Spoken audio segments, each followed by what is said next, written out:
یزید وہ نام جس سے تاریخ کانپتی ہے، لیکن کیا آپ نے کبھی سوچا جس نے نبی پاک حضرت محمد صلی اللہ علیہ وآلہ وسلم کے نواسے کو شہید کروایا، اس کا انجام کیا ہوا؟ کیا وہ چین سے جیا؟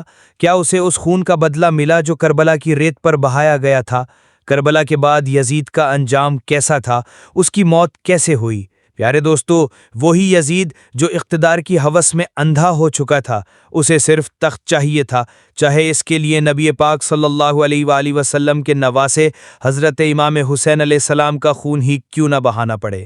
اسی نے عبید اللہ بن زیاد جیسے سنگ دل اور ظالم شخص کو کوفہ کا گورنر بنایا، اور اسی کے ذریعے حضرت امام حسین علیہ السلام اور ان کے وفادار ساتھیوں کے قتل کا حکم جاری کروایا۔ یزید کا خیال یہ تھا کہ اگر حضرت امام حسین علیہ السلام جیسے بہادر اور باعزت شخص کو ختم کر دیا جائے تو عرب کی ہر قوم اس کے سامنے سر جھکا دے گی۔ وہ چاہتا تھا کہ لوگ اس کے حکم پر سجدہ کریں، اس کے خوف سے خاموش رہیں، اور وہ خود کو سب سے بڑا اور ناقابل شکست بادشاہ بنا لے۔ لیکن حضرت امام حسین علیہ السلام کی شہادت کے بعد جو کچھ ہوا وہ یزید کے تمام اندازوں سے بالکل مختلف نکلا۔ نبی پاک حضرت محمد صلی اللہ علیہ وآلہ وسلم کے خاندان کی پاک بیویاں، چھوٹے بچے اور زخمی قیدی رسیوں میں بندھے ہوئے کوفہ اور شام کی گلیوں میں گھمائے گئے۔ ان مظلوموں کے چہروں پر زخم، سروں پر خاک اور آنکھوں میں بے بسی کے آنسو تھے۔ یہ منظر دیکھ کر وہ لوگ بھی تڑپ اٹھے جو پہلے یزید کے خوف سے خاموش تھے۔ ان کے دلوں میں درد اور غصے کی چنگاریاں جاگ اٹھیں۔ جب یزید کے دربار میں سیدہ زینب علیہ السلام نے وہ تاریخی اور روح کمپا دینے والا خطبہ دیا تو انہوں نے یزید کی اصلی حقیقت سب کے سامنے بے نقاب کر دی۔ پیارے دوستو، اگر آپ بی بی زینب علیہ السلام کا وہ دل دہلا دینے والا خطبہ جاننا چاہتے ہیں تو کمنٹ کر کے ضرور بتائیے، کیونکہ اس خطبے نے دربار کے خوشامدی، دمشق کا عام لوگ اور عرب کے باشندے سب کو یہ احساس کرا دیا کہ کربلا میں ظلم ہوا ہے اور ظلم کی انتہا ہوئی ہے۔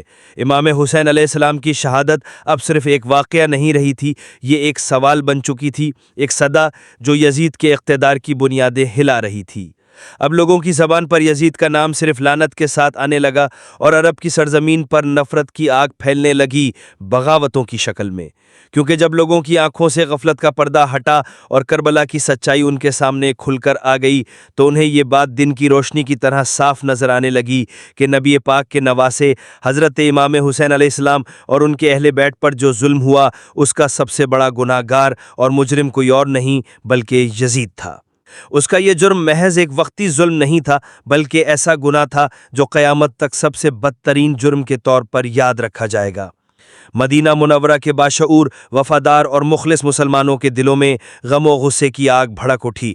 وہ یہ جان چکے تھے کہ یزید نے امام عالی مقام علیہ السلام کو شہید کر کے نہ صرف نبی پاک حضرت محمد صلی اللہ علیہ وسلم کے نواسے کو قتل کیا بلکہ انسانیت کے دل پر اور اسلام کی روح پر حملہ کیا ہے۔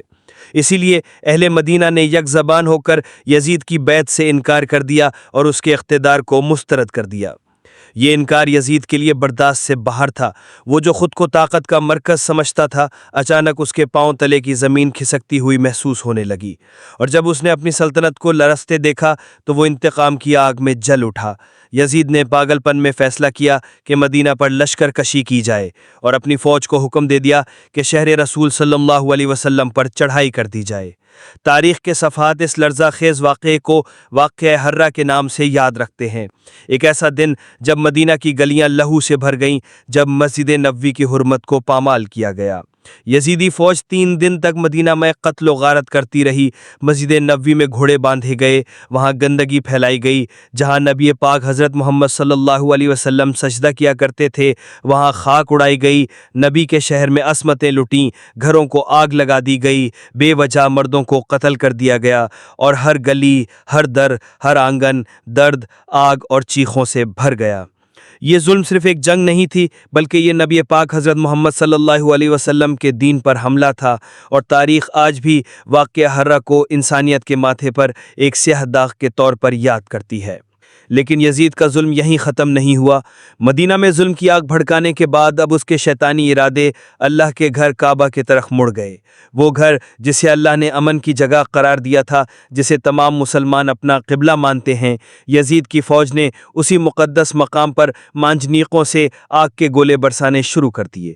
کعبہ کا غلاف شعلوں کی لپیٹ میں آ گیا، آگ نے اس کی دیواروں کو نقصان پہنچایا اور وہ مقام جو سجدوں، دعاؤں اور آنسوؤں سے معمور رہتا تھا جلتے شعلوں میں گھر گیا۔ جب کعبہ پر حملے کی خبر چاروں اور پھیلی تو اسلامی دنیا میں ایک جھلجھلا آ گیا، لوگوں کے دل کانپ اٹھے اور ہر زبان پر یزید کے لیے لعنت اور نفرت کے الفاظ بلند ہونے لگے۔ وہ لوگ جو پہلے اس کے ظلم پر خاموش تھے اب وہ بھی خاموش نہ رہ سکے، لوگوں نے اس کے خلاف بغاوت کی باتیں شروع کر دیں اور اس کے زوال کی تیاریاں ہونے لگیں، مگر یزید اب بھی طاقت کے نشے میں چور تھا۔ جو شخص بھی حق کی بات کرتا یا ظلم کے خلاف آواز بلند کرتا، یزید اس کا سر قلم کروا دیتا۔ لیکن ظلم ہمیشہ قائم نہیں رہتا، اللہ سب سے بہتر انصاف کرنے والا ہے۔ ابھی کربلا کے خون چکھا المیے کو زیادہ وقت نہیں گزرا تھا کہ اللہ کا قہر یزید پر نازل ہونے لگا۔ وہ ایک ایسی پر اسرار اور دردناک بیماری میں مبتلا ہو گیا جس نے اس کے دن تڑپنے اور راتیں چیخنے میں تبدیل کر ڈالیں۔ تاریخ میں لکھا ہے کہ اس کی حالت اس مچھلی جیسی ہو گئی تھی جو پانی سے باہر تڑپتی ہے، بے بس، بے حال اور بے آس۔ یزید بھی شدید پیاس کی حالت میں تڑپتا رہتا، اسے پانی چاہیے ہوتا، مگر جب وہ پانی پیتا تو وہی پانی اس کے پیٹ میں دہکتے انگاروں کی طرح جلنے لگتا۔ ایسا لگتا تھا جیسے اس کے پیٹ میں آگ لگی ہو، جسم اندر ہی اندر سڑ رہا ہو۔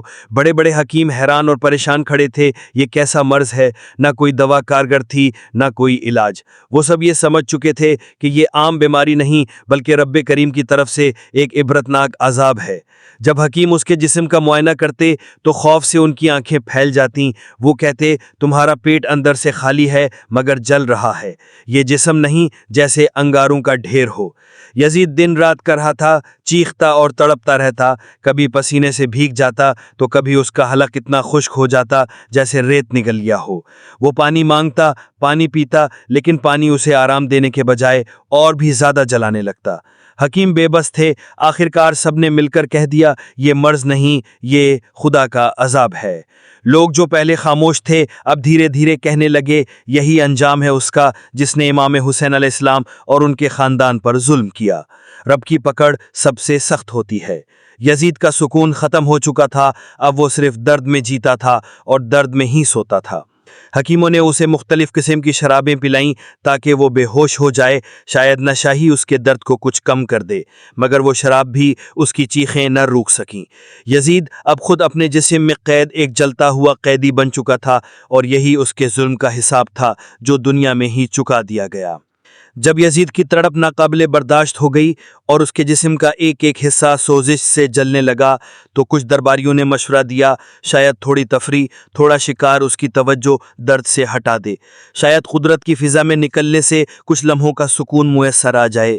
چنانچہ ایک دن یزید اپنے چنے ہوئے درباریوں، غلاموں اور محافظوں کو ساتھ لے کر شکار کے لیے گھنے اور سنسان جنگل کی طرف روانہ ہوا۔ وہ جنگل عجیب سا تھا، ہر طرف پھیلے درخت، سناٹا اور ایک مدھم سی روشنی۔ دن ڈھلنے کے قریب تھا، شکار کے دوران اچانک سب کی نظریں ایک تیز رفتار ہرن پر جا ٹکیں۔ وہ ہرن بجلی کی طرح جھاڑیوں میں دوڑتا، کبھی دائیں نکلتا، کبھی بائیں غائب ہو جاتا۔ یزید کی نگاہوں میں ایک چمک آ گئی، اس نے اپنے غلاموں کو پیچھے چھوڑ کر جنون کے عالم میں گھوڑے کو ایڑ لگائی اور ہرن کے پیچھے لپک پڑا۔ وہ لگاتار اس ہرن کا پیچھا کرتا رہا، مگر اچانک اس کی نظر ایک اور ہرن پر پڑی جو نہ صرف پہلے والے سے زیادہ خوبصورت تھا بلکہ حیرت انگیز حد تک تیز رفتار بھی۔ یزید نے پوری طاقت سے اپنے گھوڑے کو دوڑایا، وہ اس ہرن کے پیچھے پیچھے بھاگتا چلا گیا۔ رفتہ رفتہ وہ اپنے تمام ساتھیوں سے بہت دور نکل گیا۔ پیچھے مڑ کر دیکھا، نہ کوئی درباری، نہ کوئی محافظ، بس ایک سناٹا، ایک خوفناک خاموشی۔ اس کا گھوڑا اسے لے کر ایک ایسے سنسان مقام پر پہنچا جہاں ویرانی ہی ویرانی تھی، گویا صدیوں سے کوئی نہ آیا ہو۔ سوکھی جھاڑیاں، بے جان درخت اور فضا میں چھائی ایک ہیبت ناک خاموشی۔ یزید کا گلا پیاس سے سوکھ چکا تھا، زبان ہونٹوں سے باہر آنے کو تھی، آنکھوں کی آگے اندھیرا چھا رہا تھا۔ اچانک اسے دور ایک دھندلی سی شبیہ دکھائی دی، ایک اجنبی شخص کھڑا تھا، ساکت، خاموش، لیکن ہاتھ میں ایک مشقیزہ تھا۔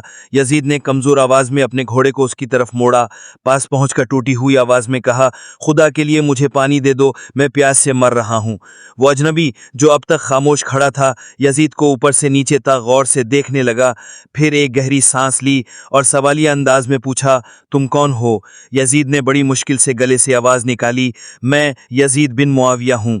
یہ سن کر وہ اجنبی کانپنے لگا، اس کی آنکھوں سے آنسو بہنے لگے، چہرے پر غصہ اور دکھ ایک ساتھ ابھر آیا۔ کانپتی آواز میں وہ بولا، تم ہی ہو وہ بدبخت، وہ ظالم جس نے نبی پاک حضرت محمد صلی اللہ علیہ وآلہ وسلم کے نواسے حضرت امام حسین علیہ السلام کو پیاسا شہید کروایا، جس نے نبی کریم صلی اللہ علیہ وسلم کے خاندان کو رسیوں میں جکڑ کر کوفہ اور شام کی گلیوں میں رسوا کیا، جن کی لاشیں کربلا کی خاک پر پڑی رہیں اور تم تخت پر بیٹھے جشن مناتے رہے۔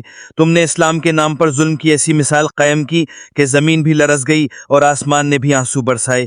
پھر اس اجنبی نے ایسی چیخ ماری جو جنگل کی فضاؤں کو ہلا کر رکھ دیا، پرندے اپنے گھونسلوں سے اڑ گئے، درختوں کی شاخیں لرزنے لگیں اور اس چیخ کی گونج سنسان جنگل کے کونے کونے میں پھیل گئی۔